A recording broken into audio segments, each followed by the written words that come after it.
읽었던 말씀 여러분 잘 아시는 말씀이죠. 죽은 나사로를 다시 살리시는 예수님의 이야기가 기록되어져 있습니다. 요한복음에만 언급되어 있는 이 기적의 사건, 이 나사로의 사건을 통해서 예수님께서 그 나사로를 달리 다시 살리심으로 말미암아 영원한 부활과 생명에 대한 메시지를 우리에게 가르쳐주고 계시는 거예요.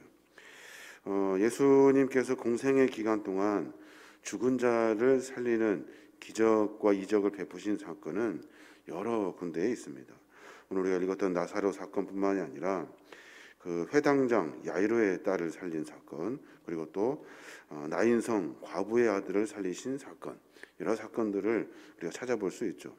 근데 오늘 우리가 읽었던 이 나사로를 다시 살리는 사건은 아주 상세하게 그리고 또 극적인 표현으로 이렇게 서술되어 있는 것을 우리가 엿볼 수가 있습니다. 또 특별히 공감복음에는 없지만 요한복음에서만 소개하고 있는 아주 특별한 그런 이야기가 아닐 수 없습니다. 하나님의 권능을 찬양하고 하나님의 능력을 우리가 믿음으로 말미암아 죽은 자를 살리시는 주님, 그리고 또 죽음, 성도의 죽음에 대한 이야기를 오늘 주님은 우리에게 가르쳐주고 계시는 겁니다. 오늘 본문에 보면은 나사로를 사건을 통해서 부활의 사건의 그 서론적인 내용을 하고 계시는 거예요. 이 나사로의 병든 소식을 전해 들은 주님께서 이 취하셨던 이 행동, 이때 나사로의 그 누이 마르다와 그 마리아의 간구에 즉각 응답하지 아니하시고 이틀 정도 시간을 더 지체하고 계셔요. 마르다와 마리아뿐만 아니라 나사로를 주님은 참으로 많이 사랑하시고 좋아하셨어요. 오늘 그 본문의 5절에 보면 그렇게 말씀하시는데, 예수께서 본래 마르다와 그 동생과 나사로를 사랑하시더니 라고 말씀하셔요. 그냥 보통 관계가 아니라 사랑하는 관계, 아주 마음에 두신 그런 관계예요. 그럼에도 불구하고 예수님은 나사로가 죽었다는, 병들었다는 이야기를 듣고 주님께서는 거기에 바로 가지 아니하시고 이틀의 시간을 어쩌면 낭비하신 것처럼 이틀의 시간을 더 유하셨다가 출발하시는 것을 우리가 엿볼 수가 있습니다. 이 사건을 통해서 몇 가지 우리가 생각해 볼 필요가 있는데, 그중 하나는 주님께서는 사랑하는 자들을 절대로 외면하지 않으신다는 거예요. 이틀을 유하던 3일을 유하던 하나님께서 그의 자녀 삼아주시고 당신의 백성 삼아주신 그 하나님의 사랑은 어떤 거에 자로 잴 수 없는 그런 은혜가 있다는 거예요. 이틀이 됐든 3일이 됐든 사흘이 됐든 간에 주님은 잃어버리지 아니하시고 반드시 찾아가셔서 삶의 문제를 해결해 주시고 특별히 질병으로 어려움 당하고 있는 이 나사로의 가정에 찾아가 주신다는 거예요. 근데 인간은 이렇게 조급한 마음으로 이틀의 시간을 낭비하고 허비했다고 이야기하고 또 주님이 왜 즉각적으로 일하지 않으시는 데에서 우리가 불평하고 원망하는 경우가 참으로 많아요. 우리가 분명히 믿고 신뢰해야 할 것은 사랑하는 자녀를 주님은 반드시 돌보신다는 거예요. 우리의 삶 전체를 붙들고 계시는 분이 주님이시고 우리가 주 안에 거하고 주님의 제자로 당신의 거룩한 믿음의 종들로 삶을 살아내는 그 순간에 하나님은 우리를 외면하지 않으신다는 거예요. 이게 바로 우리를 돌보시는 주님의 사랑이라는 거예요. 또 은혜를 덧입기 위해서 우리가 무엇을 해야 하는지를 본문은 이야기하고 있어요.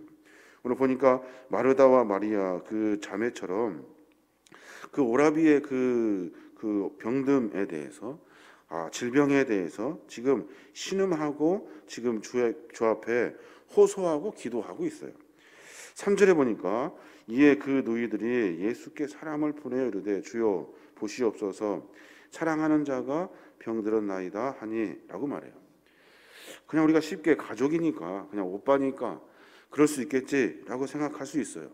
신앙의 면모에서 이 부분은 참으로 중요해요. 다른 사람을 위해서 기도할 수 있는 것, 다른 사람을 위해서 주님께 호소할 수 있는 중보자의 자세가 필요하다는 거예요.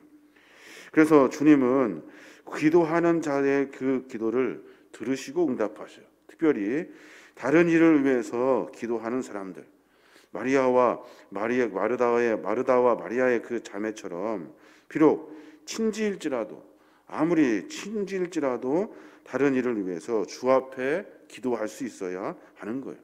주님을 찾을 수 있어야 되고 주 앞에 나와 기도할 수 있어야 하는 거예요.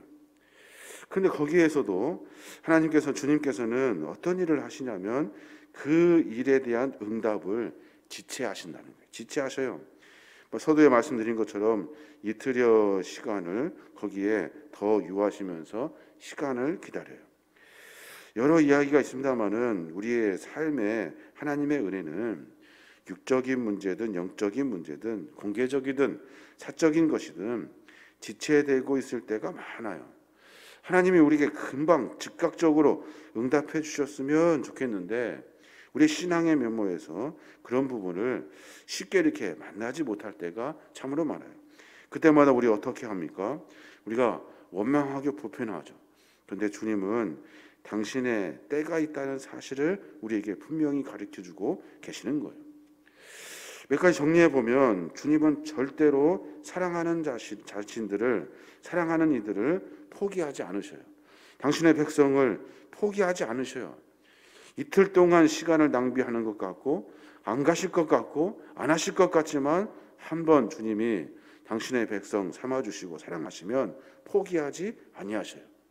또 마르다와 마리아처럼 주님을 다른 사람의 문제를 가지고 주님을 찾을 수 있는 그런 믿음이 있어야 되고 응답이 지체된다 하여서 거기에 어떤 불평하고 원망하는 것이 아니라 이 일에 대해서 이 사건에 대해서 하나님의 분명한 계획과 때가 있다는 사실을 우리가 분명히 알아야 하는 겁니다. 우리가 또 7절부터 보면 이제 주님께서 나사로를 찾아가십니다. 근데 참으로 위험한 일이에요. 왜 위험한 일이냐면 우리가 어제 읽었습니다마는 유대인들이 예수님을 돌로 치려고 하는 그 동네로 다시 들어가야 하는 상황이에요. 제자들 모두가 다 반대합니다. 어떻게 될지 모르니까 안 갔으면 하는 마음들이 다 있어요. 8절에 보니까 제자들이 말하되 랍비여 방금도 유대인들이 돌로 치려 하였는데 또 그리로 가시나이까? 라고 말해요. 가능하면 안 갔으면 좋겠는데 그런데 예수님은 그곳에 가시겠다고 말씀하시는 거예요. 하나님의 뜻이 있고 계획이 있고 하나님의 거룩한 은혜가 있는 자리는 위험을 무릅쓰고 당신의 백성을 돌보시는 주님의 그 은혜를 우리가 만나게 되는 거예요. 아무리 자기 백성이 위험에 처해 있다 하여도 아무리 내가 죽을 수밖에 없는 불이든 칼이든 이런 것들을 만나는 상황이 있다 하여도 하나님의 거룩한 뜻을 이루기 위해서 하나님의 사명을 위해서는 그 일을 감당할 수 있어야 하는 겁니다. 여러 일들이 있습니다만은 16절에 보면 그 일이 얼마나 위험한 일인지 도마가 그렇게 말해요. 디두모라고 하는 도마가 다른 제자들에게 말하되 우리도 주와 함께 죽으러 가자라고 말해요. 그 일이 굉장히 어려운 일이기 때문에 16절에 도마가 각오를 해요. 들어가서 우리가 그 일을 해결하자. 그의 기도의 소리를 우리가 응답하자. 주님의 사역에 동참하자라고 지금 말하고 있는 거예요. 한 가지만 더 우리가 성경을 통해 들여다봐야 되는데 그것은 뭐냐면 죽음에 대한 이야기예요. 죽음에 대한 이야기. 성도에게 있어서 죽음은 뭐냐는 거예요. 성도에게 있어서 죽음은 오늘 본문에 보면 주님이 나사로가 죽었다는 사실을 이미 알고 계셨고 나사로가 죽은 이야기를 잠들었다라고 표현하고 말씀하셔요. 마찬가지로 성도의 죽음은 끝이 아니고 주님의 영원한 휴식에 불과하다는 것을 우리가 분명히 알아야 하는 겁니다. 우리가 죽음을 만난다 하여도 마지막 날에는 다시 부활할 것을 믿는 이 믿음과 소망이 있어야 하는 거예요. 우리는 영원한 삶을 영위할 수 있는 부활의 소망을 가지고 삶을 살아요. 마치 성도가 죽음을 만나면 옷을 벗고 잠자리에 드는 것 같은 육체를 벗고 죽음을 쉽게 맞이할 수 있고 또 그 쉼을 통해서 다시 주님이 재림하여 다시 오시는 그날에 우리가 부활하여 영원한 생명을 누리게 되는 거예요. 성도에게 있어서 죽음은 휴식이다라는 거예요. 끝이 아니고 두려움이 아니라는 겁니다. 그래서 오늘 많은 제자들 지금 예수님과 함께 나사로를 살리러 지금 출발하고 그 일이 어쩌면 죽음의 일이라는 사실까지도 모두가 간파하고 알고 있어요.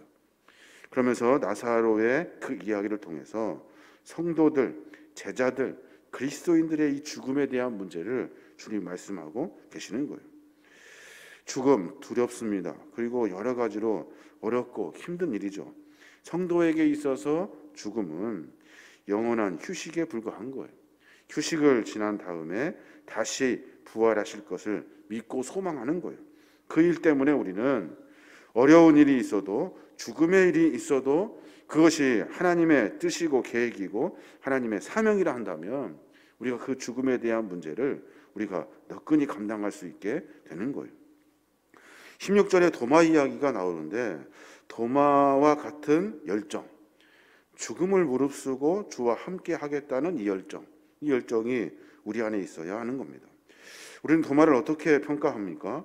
의심 많은 제자 이렇게 평가를 합니다.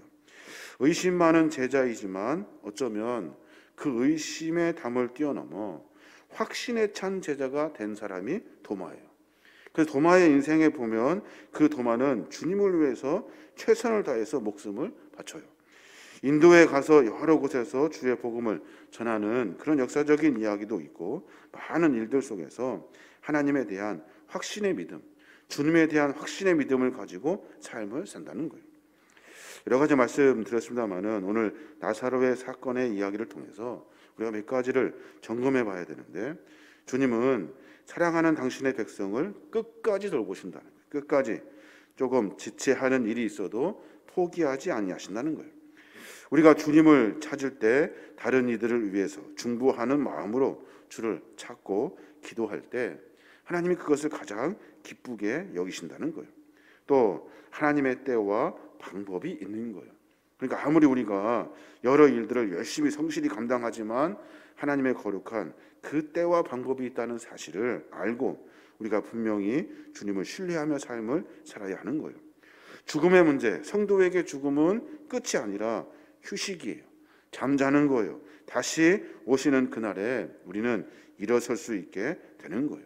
그렇기 때문에 죽음의 일, 십자가의 사건을 뿐만 아니라 여러 거룩한 주의 성도의 사역 가운데 어렵고 힘든 일이지만 그 일을 감당할 수 있는 믿음과 삶이 되어야 하는 겁니다. 오늘 도마가 참 인상적입니다. 주와 함께 우리 죽으러 가자. 주와 함께 우리 죽으러 가자. 믿음과 신앙을 지켜 그 열정으로 삶을 사는 모습을 우리가 엿볼 수가 있는 겁니다. 오늘 하루 가운데 그런 고백이 있었으면 좋겠습니다. 주님, 내가 주님을 다시 만나길 원합니다.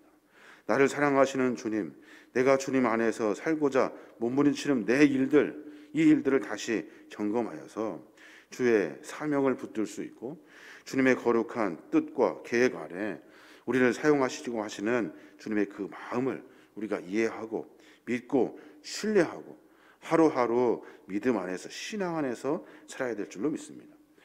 우리가 비록 온라인 예배를 통해서 떨어져 가정에서 예배하고 있습니다. 여러 상황들이 위중해지고 있고 어려운 상황에서도 우리가 분명히 믿음과 신앙을 잃어버리지 말아야 하고 우리에게 맡겨주신 주님의 분명한 사명이 있다는 사실을 잃어버리지 말아야 하고 또 이 일을 통해서 우리를 성숙시키려고 하시는 하나님의 귀한 계획이 있다는 사실을 우리가 분명히 알고 주님을 더 신뢰하고 고백하며 삶을 살아야 하는 겁니다. 오늘 하루 가운데 그런 은혜가 함께 하시고 또 내일 주일을 준비하는 일들 특별히 성찬을 우리가 준비하고 있고 그리고 여러 가지 것들이 익숙해지고 또 형식적인 것들로 바뀌지 아니하도록 우리가 기도로 삶을 준비하고 예배를 준비하고 성찬을 준비하고 또 기도로 우리의 믿음을 다져서 하나님과 깊은 관계를 맺어 우리에게 이 어려운 시기에 맡겨주신 주님의 거룩한 사명을 잘 감당하며 전진하시는 저와 여러분이 되시길 주님의 이름으로 축원합니다.